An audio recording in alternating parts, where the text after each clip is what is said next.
Greetings, amigops and top teners everywhere. Welcome back to another edition of Top 10 with Kyle and Mike. I am your co-host, Kyle. Opposite me today, as he is every week, is your co-host, Michael. He is wearing the most delightful crew neck sweater. It has a great color. It has great little, what do you call those? The little cufflets. It has a great font. It just looks extremely comfortable. You look comfy in general. I'm excited to do a podcast with you in this state. Today, as we do every week, we have a top 10 list. This time, Michael has prepared it. I have no idea what the topic is, but he will present to me a top 10 version of this list. We will then vigorously debate, and then by the end of this episode, hopefully a manageable amount of time, we will have arrived at a definitive version of this top 10 list. Michael, what are we talking about today? All right, Kyle. So as you mentioned, I am in my casual attire, feeling very comfortable. We've got the seasons are kind of turning here in Boston, as I imagine they are in Chicago. So I'm no longer just trying to make fetch happen with my sweaters. At this point, I'm like actually, kind of wearing sweaters because I should be. So I'm in a good headspace, and I'm in a perfect headspace to talk about a man that you and I both know and love, and a man who actually came up in our pre-pod discussion.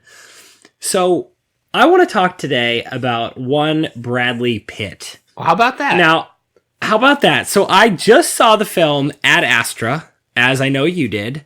And earlier this year, I also saw the film Once Upon a Time in Hollywood, which I also know you saw. So I was thinking to myself, Brad Pitt, hell of a guy. I think we should talk about him.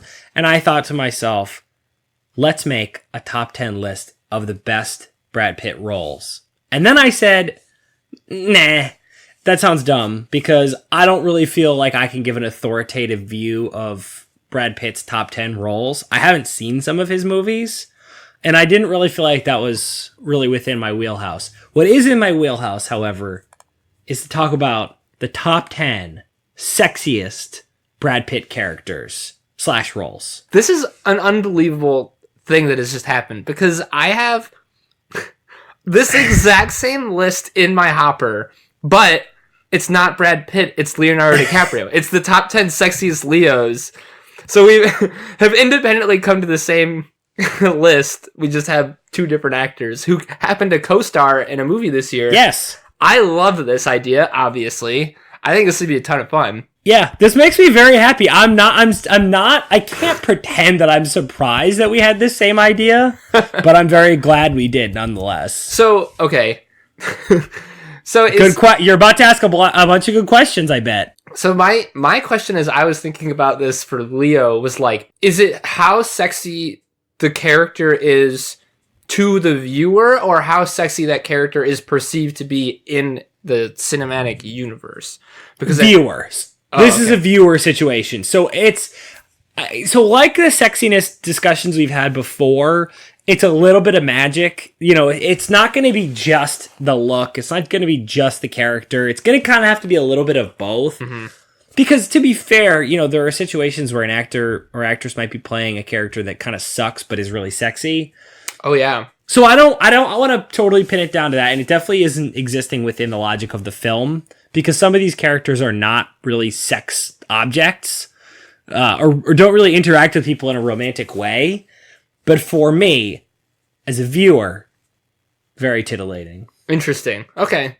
Well, then we'll see how this goes. I'm fascinated to see your interpretation of some of Brad Pitt's roles in terms of his sex appeal. Yeah. Well, I think that's what we're going to do here. So right. Are you good? Absolutely. I'm 100% in on this one. Okay, so number 10 is actually a film I have not seen. However, I was aware that he was in this film, and so I Googled it and immediately said this has to be on the list.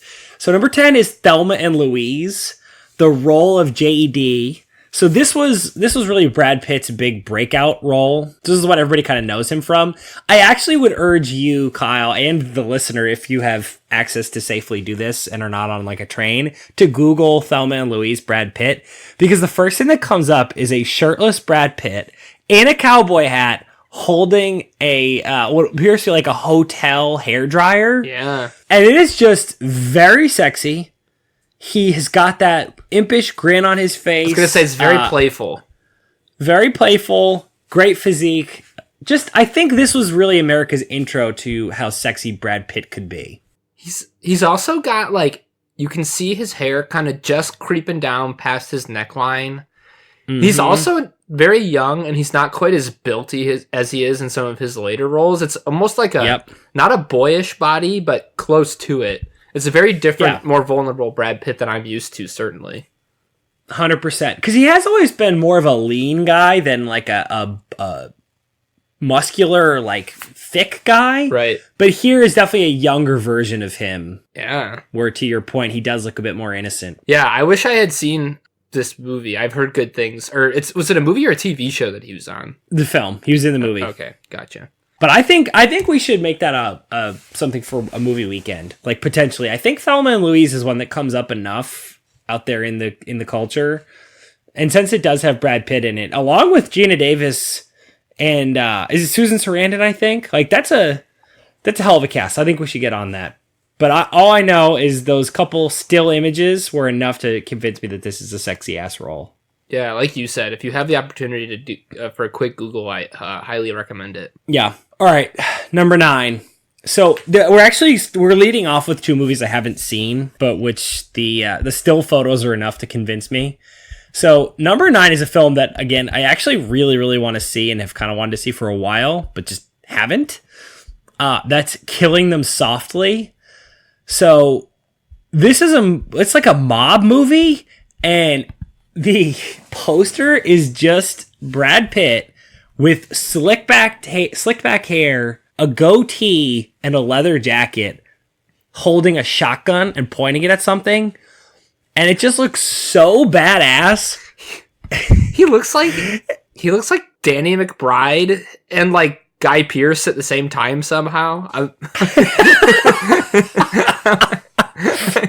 Like the way his hair is like slicked back in the same way that Danny McBride sort of has the Kenny Powers, yeah, with the sideburns and the like actually the facial hair is exactly like Kenny Powers. Is I think why I'm getting that image so strongly. Wow, he's terrifying, but also without knowing anything about the movie, I'm like, it's like he also kind of looks like. Did you ever see Shot Caller with Nikolai Coster-Waldau? No, you told me I need to watch it though, so that's definitely on my list. He's sexy in that movie in a terrifying kind of way, and it feels like Brad Pitt is kind of channeling that same vibe. What year is this? 2012. Wow. And I want to be clear, that will be a theme of what we're going to be discussing here, is sort of the era in his career, because I think that is an important thing for us to keep an eye on. Well, yeah, because I mean, by 2012, he's I feel like, what's the movie for you? I guess we don't need to spoil anything, but like, when does he jump from a kind of sexy, goofy kind of guy to like the big deal? Like, what's his arrival as a bona fide movie star for you? So it's kind of funny. I want to talk about this a little bit more in the honorable mentions, but there's one movie where I've determined he crosses over from young guy hot to old guy sexy. Yeah. And it's like a very specific point in time, but it's right around this time. So I think this is sort of when he transitions into the place he is now, which is like a sexy kind of weathered guy. Mm-hmm. But I think at the early stage of his career, I feel like it's got to be the Ocean's films. Yeah. When he like took a level up. He leapt up from like, kind of hot young guy to like, this is the guy. I think Ocean's is probably the last one prior to that. And again, I don't want to spoil anything, but Fight Club was 99 and then Ocean's was 2001. So somewhere in that period, I think he kind of makes the leap. Totally. There to me are basically like, there's a couple time periods. Let's talk about it now, since we're kind of discussing it. There's like early Brad Pitt, sort of pre-Fight Club, which is great, but it's early and he's very young looking. It's weird. It's like, well, you've got Interview with a Vampire. Yep. I don't want to go through all the movies because we're going to be talking about them, but yeah. And some weirder kind of like. It's an interesting era because he's figuring out who and what he is. And that list of movies and those looks are all kind of very young, I think. Then he hits this like superstar time period that I think basically runs from like Fight Club to Mr. and Mrs. Smith, where he's a little bit older and more mature looking and just like really handsome. And then there's this lost period basically kind of from Mr. and Mrs. Smith to like Inglorious Bastards. Then it kind of happens again. And then there's the current period, which is like elder statesman, sexy ass guy. Yeah, I think that probably kicked off with like Moneyball, when everyone was like, "Oh, yeah. Brad Pitt's like an older, kind of sexy, smart guy." Yeah, totally. Interesting. So those are, I think, the way that this goes, and I think Thelma and Louise and Killing Them Softly are kind of interesting examples of two very different eras in his both acting career and looks careers. Absolutely. Yeah. All right. So number 8 is one of those earlier films where he is just a ridiculously good-looking dude. This is like, I think, the peak of his early career, just like, holy crap, this dude is good-looking. And that is Seven. So you gotta Google Seven because the look is interesting here. It's just so much better than I remembered because he does spend a lot of the movie. I think he has a bandage on his face. I want to say he gets punched or something. Like right above his right eye. Like yeah, a lot of the promo materials will be like that. But my God, he has this young face. He's got a little bit of facial hair and his eyes, man. Well, you're right. You're absolutely right about the eyes, but I think what's important about this one is that his hair is short and he's got like it's like mussy, but kind of like spiked up a little bit, you know, which, I mean, compared to these other two movies where his hair was a little bit longer, it definitely looks a little bit cleaner. And compared to a lot of his earlier career, like many of the films early in his career, he has very, like, not just kind of long hair, but actually quite long hair. Right. So I think that this marks a little bit of that departure when he's starting to inch towards that, like, first mature and interesting phase of his career. Well, what I think is also very sexy about him in this movie is that he's a detective, and so he's got, like, he's usually wearing, like, a white shirt with a tie that's maybe, like, the top button is undone. His sleeves are rolled up like he's been working in the office, like poring over a case file for a long time. And like he doesn't play by the rules. Exactly. Like he's wearing the stuff that's expected of him, but he's going to rebel a tiny little bit. It's like, but it's the sex appeal, I think, is like, you know, that he's obviously a professional, but he's still a little edgy. Totally. And I think the hair says that too. It's like, it's kept, but it's a little unruly. Yeah. It's very like mid to late 90s sexy. He kind of gets the style. He looks like he could be on Friends. Oh, 100%. He definitely blows the sexiness a little bit with like the iconic "What's in the box?" that whole thing. But other than that, he's very sexy, very moody. This is like a very moody Brad Pitt in a way that I really enjoyed. Yeah. Just, it's like the teenage years of his career where he goes through his moody. I can think of one. It actually is a good way of describing it. Yeah, I can think of one other movie around this time where he does. It's like kind of this is a little more muted, where he just kind of like goes for it in a couple of movies. Yeah, but maybe we'll talk about that later. Yeah. All right. So that brings us to a very important piece of our discussion. I think I'd like to discuss the not tops. Well, before we do that, Michael, you know that there are certain rules that we must go through. And so, Kevin, if you could hit the stank for us.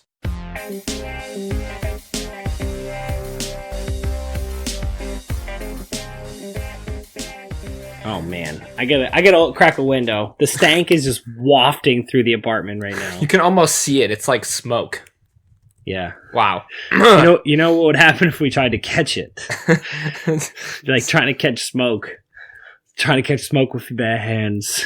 Are you in our class? Who are you? We don't. Who are you again? We don't recognize you. Yeah. Are you even in this class?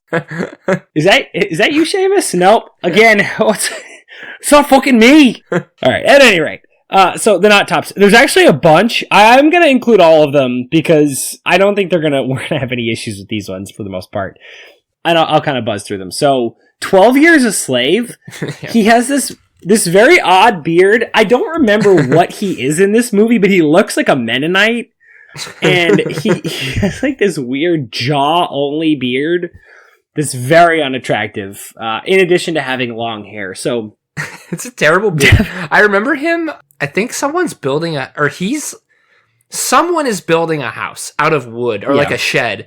And he's either, he's the one building the house, or he's coming by and he's talking to the person that's making the house. I don't remember, but he's only there for like 5 minutes and then he's gone. Yeah. Yeah, he's not in the movie for long.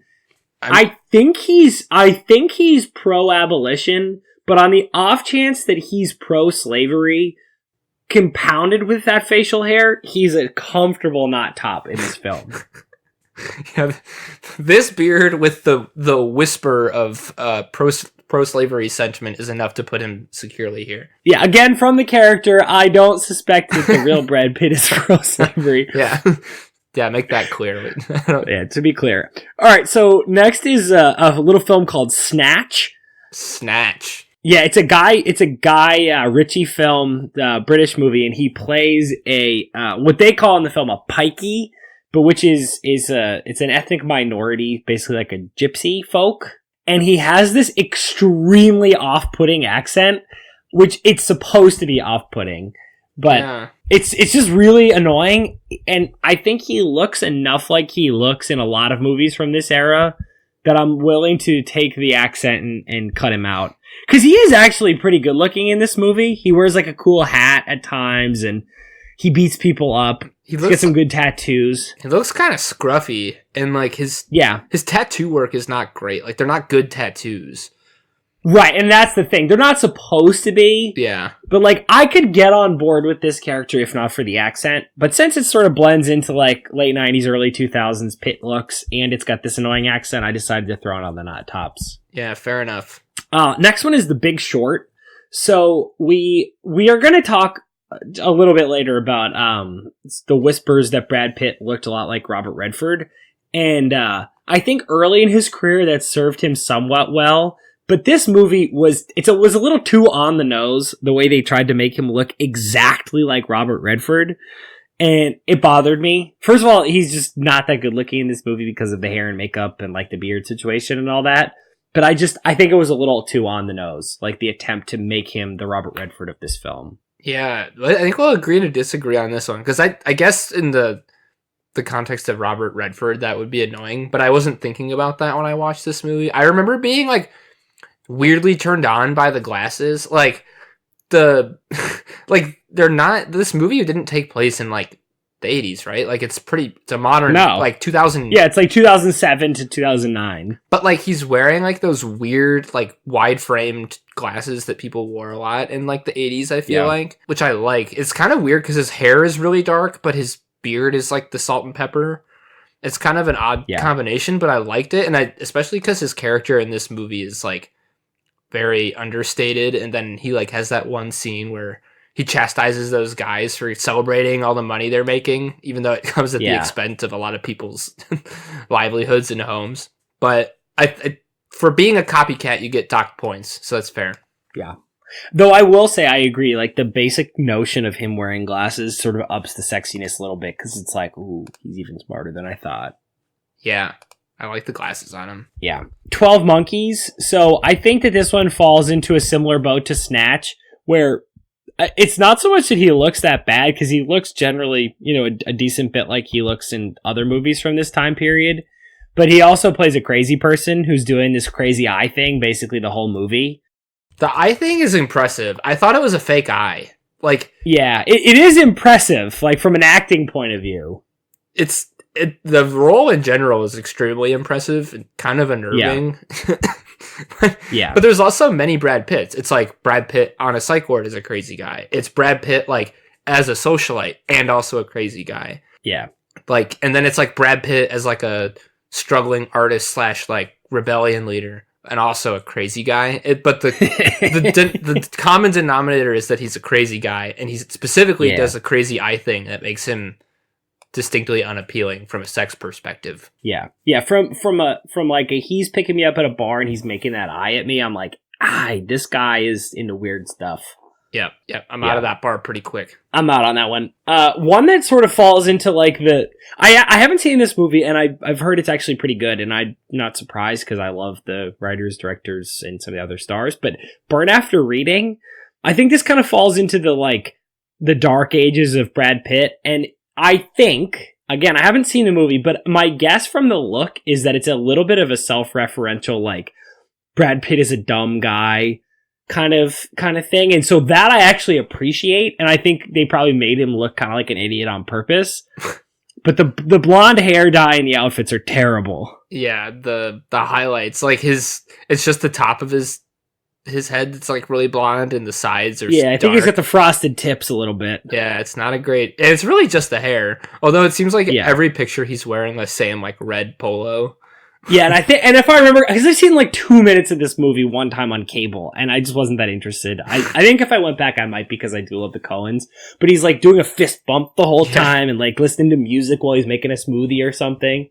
Right. So it's clear that they're making him kind of a doucher on purpose, and I think the look is part of that. But regardless, not a guy who I think who's carrying a lot of sex appeal. Fair enough. And the last one on the not tops, he looks good as an old man, but as a young man, he looks like an old man. So Benjamin Button, it was tough. You know, I can't forget that he looked like an elderly person as a baby, and it was not a great look for him. Terrifying.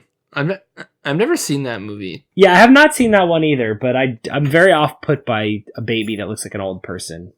It's unnatural is what it is. Yeah. So that'll do it for the not tops. There's a lot to work with there because he's been in a lot of films, but there's certainly not a high percentage of his films that are unsexy. It's all a relative game, because those are some roles that other people would like kill to look like. Right. Well, it's just hard to make him look not sexy. Like, you really have to screw with it. Like, you have to make him an old baby or a lunatic. You really have to screw with it. Yes. So that is the not top. All right, so that brings us to number 7. Sure do. Number 7 is one of the roles that I think people remember him for. I'm assuming he already has a star on the Hollywood Walk of Fame, but when they do the montage for his career retrospective, I'm going to assume they'll give an extremely prominent role to his work as Metro Man in Megamind. He was extremely sexy.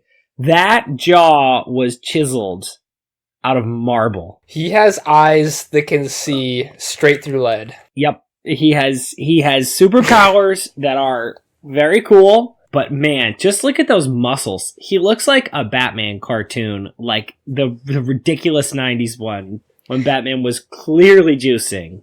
Well, he's literally a caricature of Superman, and so it makes sense that he'd be as chiseled and good looking as Clark Kent. But he's got like this great hair with like the salt and pepper temples. Nice. The temples are great. Yeah. But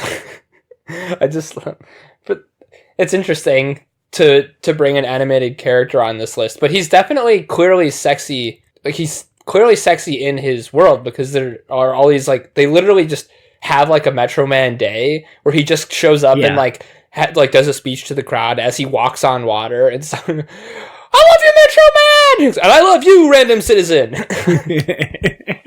And now normally I would say that being a cartoon disqualifies him, but as you and I both know from a dear friend of ours, cartoons can be very sexy in their own right. Yeah, especially Poison Ivy in Batman video games. And I don't mean that seeing those representations of Metro Man make me think of Brad Pitt and are somewhat sexual.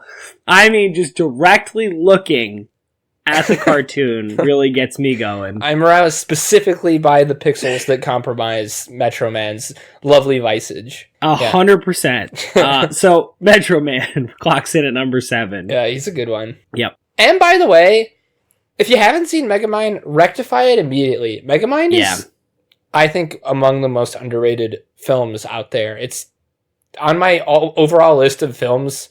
It's definitely top 15. Like, so it's worth going back for if you haven't seen it. And it's silly how underrated it is. It doesn't make a ton of sense why it's as underrated as it is. Well, no, it's not like it was released straight to DVD. Like, it had a large marketing push. It's got Brad Pitt, Tina Fey, Jonah Hill, like it's like a really Will Ferrell. Yeah, obviously, like a really impressive David Cross. Yeah, like just really an all-star cast. So, little plug for Megamind there. Thank you for putting that on here. You're welcome.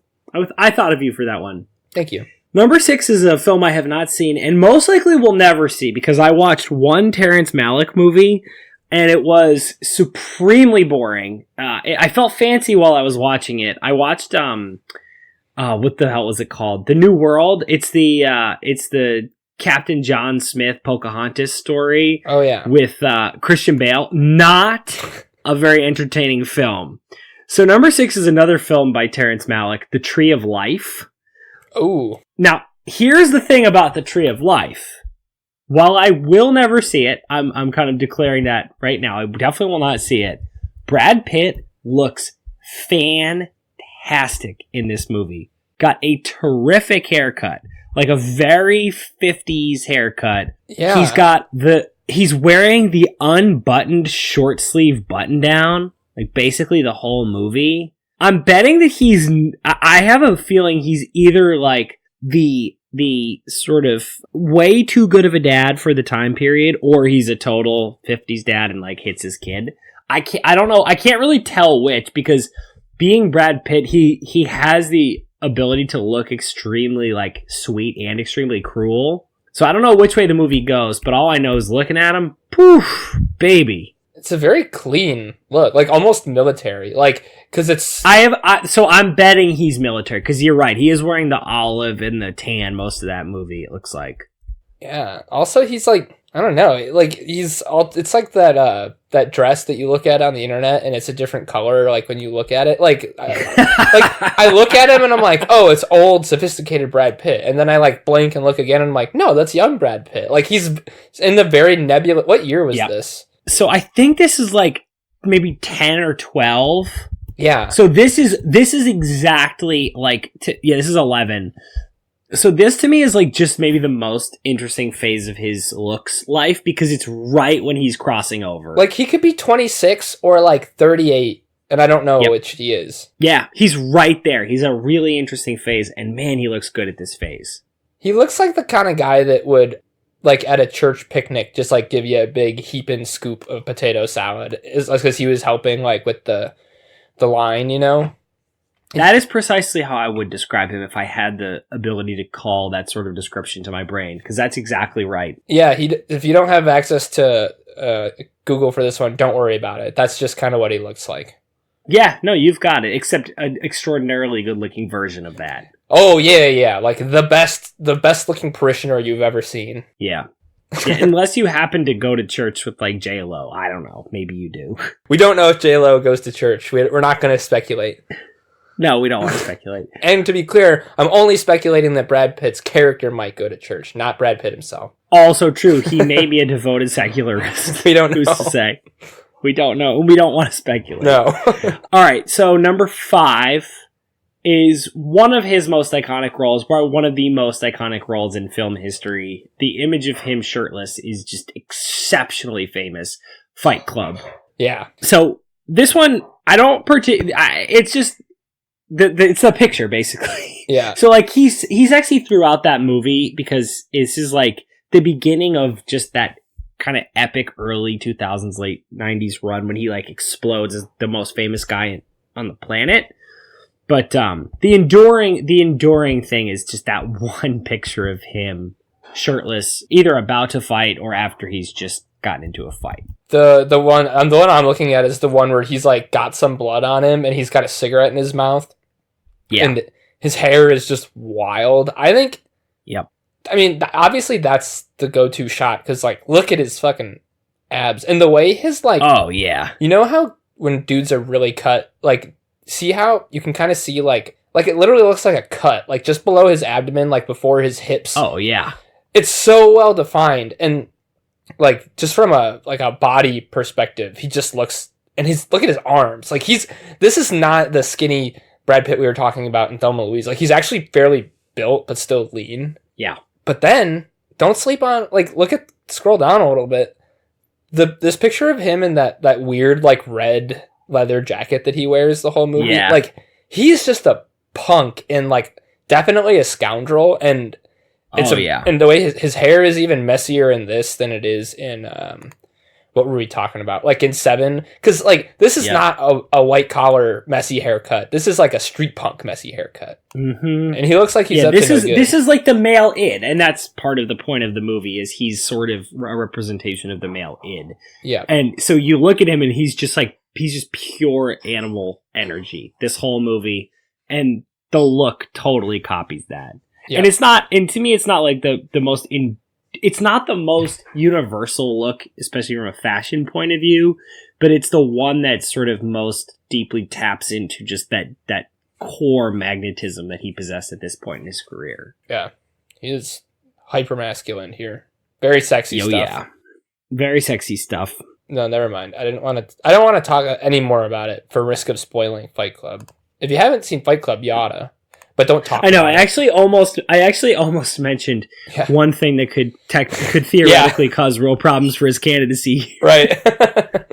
there's one big thing that could really cause some issues. One giant asterisk on this one. Yeah, but we'll leave that up to the listeners to decide. All right, number 4 is one of the two films that precipitated this discussion, Ad Astra. So Ad Astra, like, they say that there's nothing more attractive than a man in uniform. I agree, but I would further specify by saying there's nothing more attractive than a man in space uniform. I agree with you. He looks really good. Like, he somehow makes the space, like, costumes not look dumb in this movie, because they kind of are. Yep. Which is an impressive feat in its own right. But he's also in this movie got, I think, an Air Force background, but he's wearing like a military outfit, and he looks really good in that too. So like both uniforms in this movie, he looks fantastic. Mm-hmm. There's also a decent amount of like downtime on a spaceship, Brad Pitt, where he's just wearing like a white t-shirt, and that's not a uniform. And so as a result, he looks a little less sexy, but it's still something I appreciated having. Totally. And I think this is a really good, like, to me, this is such the sexy essence is there, because this is a role that just, I think, perfectly uses Brad Pitt. And this is a little bit sort of beyond just the looks, but like, this is a movie that gets who and what Brad Pitt is, I think, in a really fundamental level. And the quietness and sort of the stillness to him. So there's just something extremely sexy about him. He's clearly not awesome at having personal relationships in this film. In fact, he's quite bad. But yeah, he's pretty bad actually. But that calmness and that's just the way about him is extremely sexy. In addition to just the basic look he's rocking here. Yeah, his demeanor really sells it. Well, and like it makes the movie, like, you can't have this movie unless he has that convincing kind of solemnity to him. But yeah, it's also, like you said, just generally sexy. Like, you want to know what's going on in his head for sure. And under the suit. Oh yeah, don't forget that. I would not forget that. Okay, all right. So I am right here with the honorables. I'm gonna pop through those if that's all right with you. Do it. All right. Legends of the Fall. It's an all-time classic. It's my mom's favorite movie. It's one that I'm trying to get Caroline to watch soon. He plays Tristan. He has long hair. He's like the sexy wild brother in a family of brothers who all fall in love with the same woman. Bummer. He can't be tamed.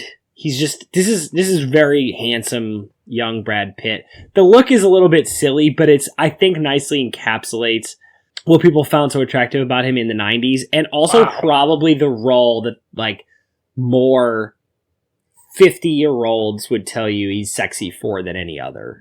He's got a real Heathcliff vibe to him. This hair is insane. Yeah, that's a good way of putting it. He does. Yeah, he's something in this movie. He also, in some of these pictures, he looks like what's his face from Thrones? Benicio del Toro. Oh, a little bit. He actually does, like, weirdly looks like Benicio at times. How? I was gonna say Jack and Hagar, or Jack and Hagar. Like the way his hair just kind of like settles in a curtain right on his shoulders. Ooh, yeah.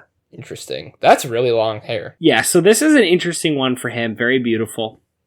Another classic Brad Pitt role. This is one that I find him a little less sexy in, but which I think most people would observe is rather sexy because it's the most jacked he's ever been, and that's Troy. Oh, wow.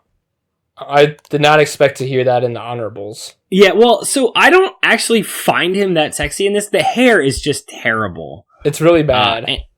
It's really bad. And they also, I'm trying to remember exactly the angle that they take with the character in this film, but my recollection is that they completely skip out on the homoerotic overtones, and they make him in love with like a slave girl rather than with Patroclus, which I just think was a mistake, because I think, I get it, it was a different time, but I think that they kind of, this is more of a Michael point, but they just kind of missed the point of the character, but so yeah, kind of, I've always found that a little off-putting, but the, I don't know, the look to me is just not that great. He's yoked, and his physique looks great, but everything above the neck looks pretty dumb. Yeah, the hair is strange. It's like straight pulled back on top, but it's like long and kind of poodly on the sides.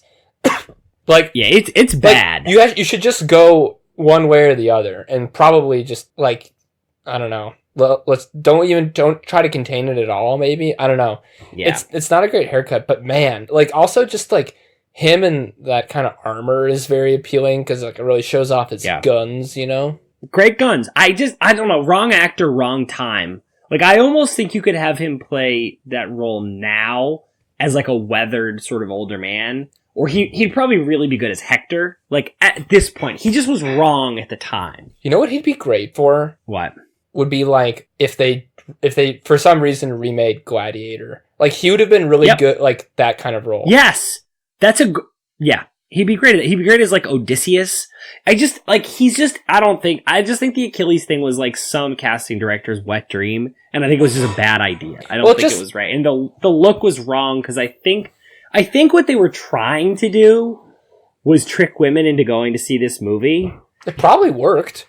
And I'm sure it worked, but I don't think it fit with the aesthetic of the film generally, and I also think it didn't look that good. I just don't fault them at all, because it just seems too perfect. Like, here's Achilles, he's supposed to be, you know, like the picture of godliness among men, and we have Brad Pitt. It's like getting, I don't know, it's just a perfect role for him. Chris Hemsworth.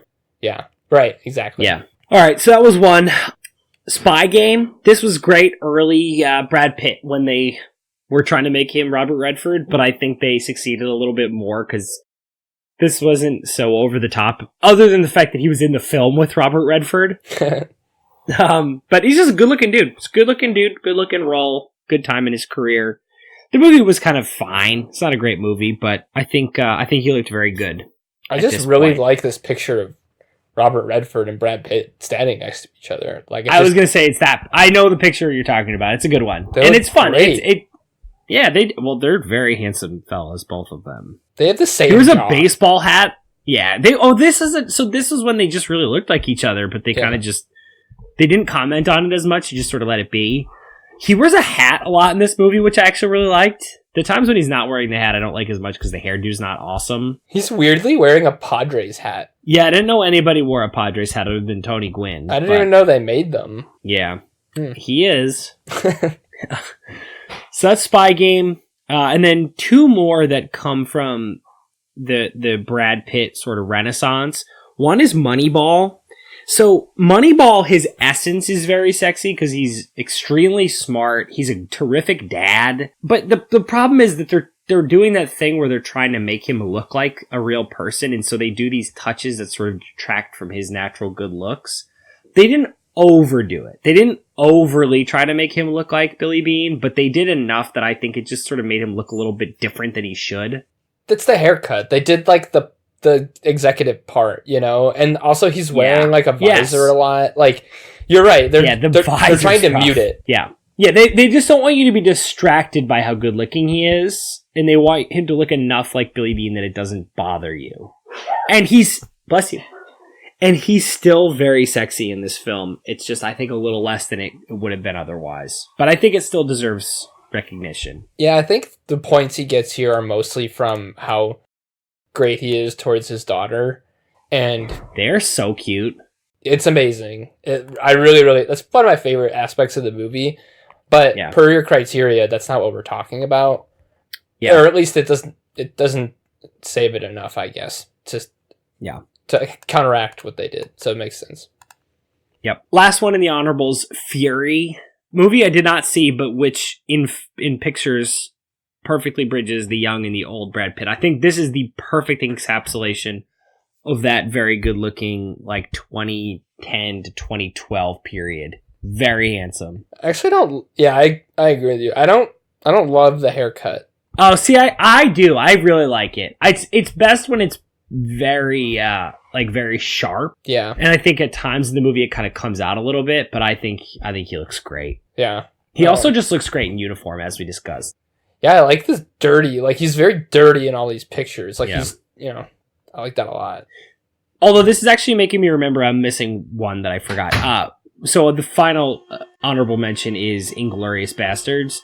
We can't ignore the mustache. The mustache is a major problem, and it really detracts from his look. However, he is an avenging angel carrying out a very important and awesome mission, and is extremely good looking other than the mustache. So I think he deserves a strong honorable mention, but I have a hard time putting that on there because it's such a specific look. It is a wild mustache. And it's also a pretty distinct haircut. I like him probably best when he's dressed up at the end of the movie in that tuxedo. Oh, it's so good.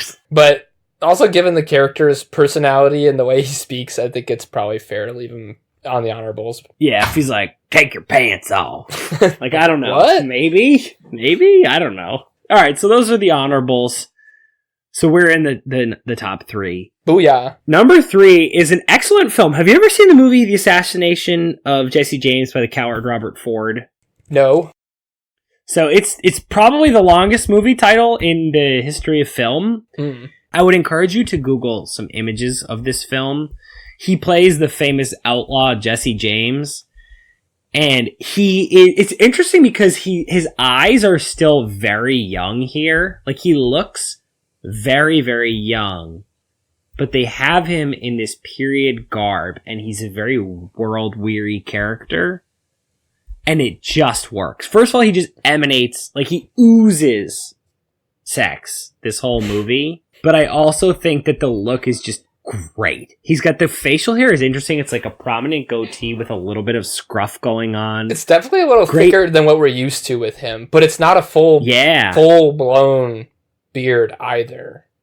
It's kind of a middle ground. They darkened his hair a little bit, I think, up top. For sure. It's just, man, it's a good look for him. He looks really sharp. I also am digging, like, in all of these, it seems like he kind of just has the one outfit. Like, the white undershirt, but he's wearing, like, a black vest and a black overcoat and a black hat. Like, he just looks like an outlaw, which... Oh, yeah, he sure is. It really feeds into the whole aesthetic. Yeah. He looks like a Civil War profiteer. What year is this set? I don't know. I think that he's like, I'm gonna guess 1880. Yeah, okay. So that's my guess. Bam. Let's see. Jesse, he was killed in 1880. So 1880 or 1882. So killed in 1880. Around then, 1870s, 1880s. Yeah. Phew. Yeah, I'm into this one for sure. I need to see this movie. Also, see the movie. It's a terrific film. It's artsy. It's like an artsy Western, but it's a really good one. Okay. I'm into it. Yeah. Also, the cast is really good. It's got Casey Affleck, Jeremy Renner, and I feel like it might also have a bunch of people that I were like not big at the time, and so I don't remember that they were in it. Yeah. But great movie, very, very sexy. Okay. Very good. Number 2, one of his most iconic sexy roles. A film where he basically just snacks. Well, a series of films where he basically just snacks throughout and somehow... And doesn't ever pursue anybody romantically, which is interesting. It's an interesting like aspect of the sexiness of these films. He's not, technically speaking, presented as an object of romantic fascination, and all he does is snack the whole time. But in the Ocean's films, my God, is he good looking. And he's at the peak of his like young, handsome, charming ways. This is the peak of his career, right? Like probably Ocean's 11. Yeah, like definitely the part 1. It's the peak of part 1 of his career. But I think this is when he's like peak, because like he's still a movie star. He's dating or maybe married to Jennifer Aniston at this point. He's the most famous actor in the world. Yeah, right. You're right. Like from a movie stardom perspective, like this is it. And I think when a lot of people think of Brad Pitt, this is probably what they think of first. Yeah. Yeah, it also is cool to see him next to George Clooney, because like he's kind of turned into Clooney in a lot of ways. Yep. But at this point, not quite yet. Man, it's like this is about as short as his hair goes, without it being like a shaved like on the sides type deal.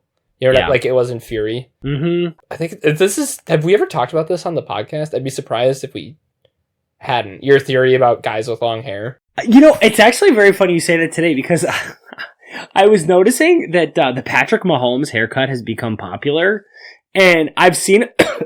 Sorry, somebody's burning something in the house. Uh-oh. I've noticed a bunch of people wearing the Patrick Mahomes haircut, and I really, really like it. But I'm curious whether my theory extends to the Mahomes haircut, because seeing people with the Mahomes haircut, it's hard to picture that they'd be better looking without it. I don't know. I'm not sure. We may have broken the rule, but the basic rule of thumb here is a man can look good with long hair. And in many cases, men do look good with long hair.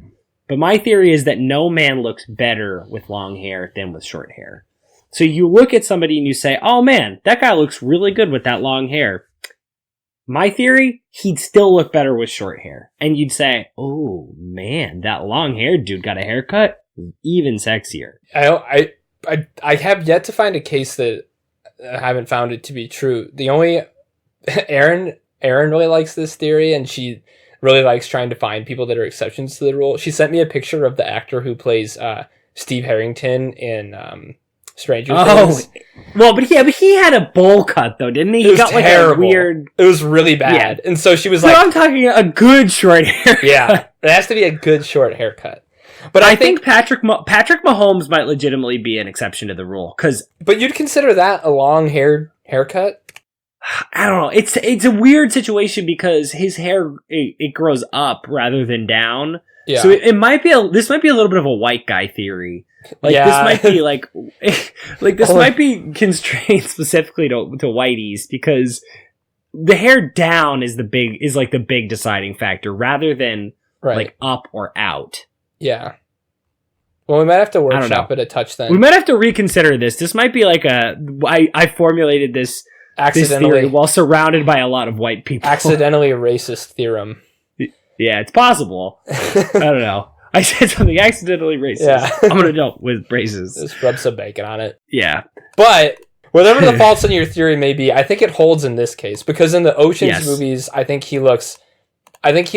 This might not be my favorite of his haircuts, but it's close to it, and I really like the short hair on him. I think I like totally. It's not quite as unruly as it is in like the Fight Club, which I think I prefer that haircut on him, but it's close, and I like it a lot. Yeah, totally agreed. All right, now I'm guessing you know what number one is. Number one is one of the two films that precipitated this conversation. It's Once Upon a Time in Hollywood. So this one gets a slightly unfair boost because I find his character insanely charming, in spite of the fact that he may have murdered his wife. I don't know, unclear. But that piece aside, he's an insanely charming character, but the look is I think destined to become iconic. Like the Hawaiian shirt, I think will become a thing over time. Like I'm gonna look back at this role where he's got sort of the lighter hair and he's got that short sleeve button down, and I think I'll remember that for a long time. It's funny you say that. Movie, yeah. Well, you go ahead. Well, I was just going to say, but this whole movie, he just exudes a calmness and a cool and a class that is fascinating. And I think what's interesting to me is that I wouldn't call this his best haircut by a long stretch, but it is a period piece, which I think is important for us to remember. But I think I would call this the sexiest overall on-screen presence that he ever has. He is like an incredibly self-assured and like thoughtful and just rugged dude. And I think he's exactly what a 50-year-old movie star should look like. Yeah, no, it definitely has a lot to do with the character's confidence. Because whenever he's on screen, he's just so assured and just kind of like strutting around. But yeah, the whole point of the movie is that like, in a kind of a meta sense, he's not a movie star. Like he's like a fixer for a movie star, and so he's kind of in the background and kind of not grimy, but a little grimy, and a little bit. Like it's funny that you say that you think of the Hawaiian shirt because then once I googled it, like I do remember that, and it's it's an awesome, like the unbuttoned with the t-shirt underneath. But when I think of him in this movie, I think him with like the jean jacket and the black t-shirt underneath, which kind of has. But that also looks great. It looks really good. Yeah. I also think that the moment of this movie where the sexiness almost becomes too much, I'm sure you're going to think the same thing. It's when he's on the roof of the house and he's fixing the aerial. The shameless shirtless scene. It's almost too much, and it's not even close to too much at the same time. Well, he pops his top, and you see his shirt, and you see him shirtless, and he's got the scars all over him, and he's ripped out of his mind. It's not too much because you could see it coming, and you're like, oh my god, are they really going to do this? And then he takes his shirt off, and you're like, oh. I cannot believe that that's what's under there. I don't know why I'm surprised that Brad Pitt looks like this, but it's like, it's insane. He's still, like, I don't know, what other actor at this age looks like that? And I remember seeing this. I saw it with Aaron, and someone in the theater actually went like made a noise, like, oh, like they were just stunned by it. I think we talked about this. I think somebody gasped in my theater too. Like, it's stunning how sexy he is, and it's even more shocking because you know it's coming and it's telegraphed, and you're ready to be underwhelmed, and instead you are overwhelmed.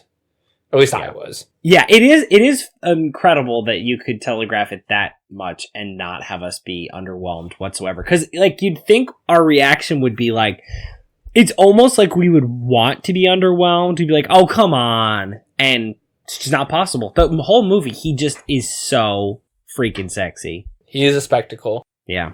Wow. What a fantastic list you've put together here, Michael. Yeah. So that's what I got, dog.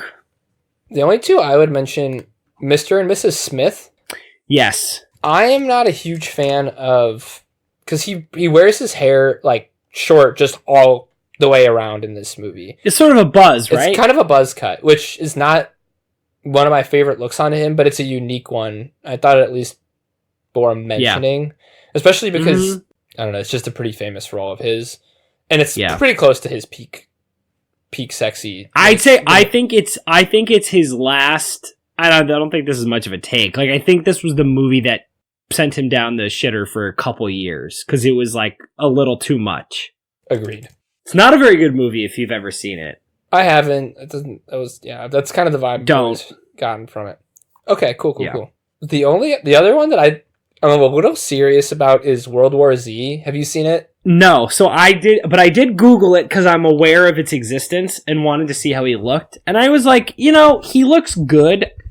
So I actually have a short indifferent list. So I put the movies there where I'm like, yeah, he looks good. He's Brad Pitt, but I didn't feel he was remarkable. Yeah, but I think you might have a point here. What's interesting about this one is that this is just what I think of when I think of Brad Pitt, like at his house, like drinking coffee in the morning. Like, this is what I think he just generally looks like. Like, his hair is kind of like just above the neckline. He's got some scruff. He's definitely looks older in this movie, but he also looks like he could wear like an ascot and like, you know what I mean? Like, it's modern, it's hip. Yeah. It's not my favorite look on him, but it's distinct enough. I think I would, he's sexy. It's a sexy older guy, more modern look. So I think it at least bears mentioning. I could see it somewhere on the back end of the list, but I also don't. I would be comfortable popping that on there at the back of the list if you have one you think could come off. I think just to cop out, I think Megamind probably shouldn't count because even though his voice is very sexy and it's enough to get me halfway there just with his voice, Metro Man should be on a list of best looking superheroes. But yes, I think it's fair to perhaps not this list. Okay, that's fair. So do you want to just pop it right in there? No. I think he's sexier in 7. Okay. Let's put him in at number 8 for World War Z. Does that work for you? Yeah, I can roll with that. And besides that, I don't know. I don't think I want to argue too much with anything else on here. I think you've done a very good job with this list. Thank you, my friend. I took it very seriously. I know you do. And I appreciate your seriousness. Well, that's what we bring to this pod. It's like, you know what our podcast is like? it's like how precisely the NFL referees measure the ball after just placing it randomly. Yeah. It's like applying this ridiculous level of precision to a pursuit that's totally pointless. That's by definition, like it's been set up in the very beginning as entirely arbitrary and pointless. Mm-hmm. Yeah. Yeah. Wow, good comp. Thank you. You're on. Do what I can. You are on point today, sir. I'm doing my best. All right, so I'm gonna run through. It's because we're doing an early recording. Yeah. That's what you get. This is what would happen if we were like living together and able to record at sort of peak Michael energy hours. All right, number 10, Thelma and Louise. Number 9, that very badass looking Killing Them Softly. Number 8, that very standard but excellent look in World War Z. Number 7, just a good looking dude in 7. Hey, 7 is 7. Yeah! Oh, Wow. That was actually like an accident, but that worked. Beautiful. Wow, good for us for stumbling into that. Yeah, nice. All right, number 6. Unclear whether a great dad or a terrible dad, but certainly a handsome 50s dad in Tree of Life. Yeah. A dad. Number 5, just ripped out of his mind. Male id asterisk Fight Club. Number 4, just exploring the cold, dark recesses of Uranus in Ad Astra. I wish. Exploring I know. Uranus. It's too bad he stopped at Neptune. Ad Astra is the movie the end of Interstellar should have been. Yes. It's fun. If you could sort of like smash the two movies together, you'd have an all-time classic. Yeah. That's a really good point. I hadn't thought of it that way. Yeah. Number 3, little late 19th century outlaw action in the assassination of Jesse James. Number 2, just munching and looking sexy in the Oceans series. Lots of snacks. And number 1, as just like the elder statesman of Hollywood, just like the king of the hill, ridiculously good looking dude. Ultimate flex, Once Upon a Time in Hollywood. And it bears mentioning one of his great performances. My favorite. I think it's safe to say my favorite. Yeah. I don't want to spoil it. There's a scene late in the movie that is unparalleled. He can do anything. But yeah, anyways. he's basically perfect. I would say he's basically perfect in that movie. He goes like 5. He basically bats 5 for 5 with 2 home runs, 2 doubles, a single, and 6 RBI. It's almost too bad because Leo goes like 4 for 5 with a couple of doubles. Yep. And yeah, he's the series MVP in any other series. Right. Anyways, that's enough of that. Yep. Fantastic list. I hope we have not let our Brad Pitt fans down. Thank you. I think we'll do well among the Brad Pitt set. Yeah, I think you did your due diligence on this one. But as we adjourn for today, I would like to, in addition to thanking you, thank our good friend. Disclaimer: we do not know Kevin. I would like to thank Kevin McLeod for putting together that stankiness that's been wafting through our abodes this evening. Both the Not Top 3 and our intro music. Fantastic stuff from him. Also, I would like to thank my sister Erin for putting together our stupendous artwork. It is amazing. Don't forget, if you want to see more of her stuff, you can do so at Sant Design on Instagram. And speaking of stank wafting through an abode, I'd like to thank the woman who's currently wafting all kinds of cooking stank. Yeah, to be clear, it's food that is wafting. It is food, but it's really like I'm choking this whole podcast because of our social media director, Caroline Labranti, whose stuff you can find somewhere in the dark recesses of the internet. I don't know. Not the dark web. He just means... Not the dark web. Well, check out Silk Road. I don't know. She might be on it. Disclaimer, she's not on Silk Road. But you can check out the stuff she's doing for us on our Instagram page, our Twitter, our Facebook group. Those are Top 10 KM. The 10 is spelled out TEN.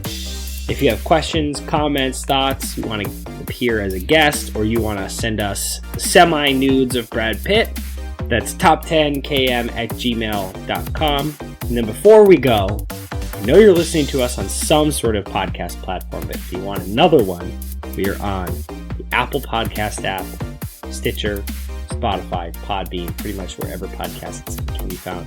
So those are the things that I would say this week, my friend. I think that's pretty much all the things that need to be said. So yeah, I'll see you in just a few seconds because we're going back to back tonight. We are going back to back, baby. Woo! All right. Adios. All right. Peace.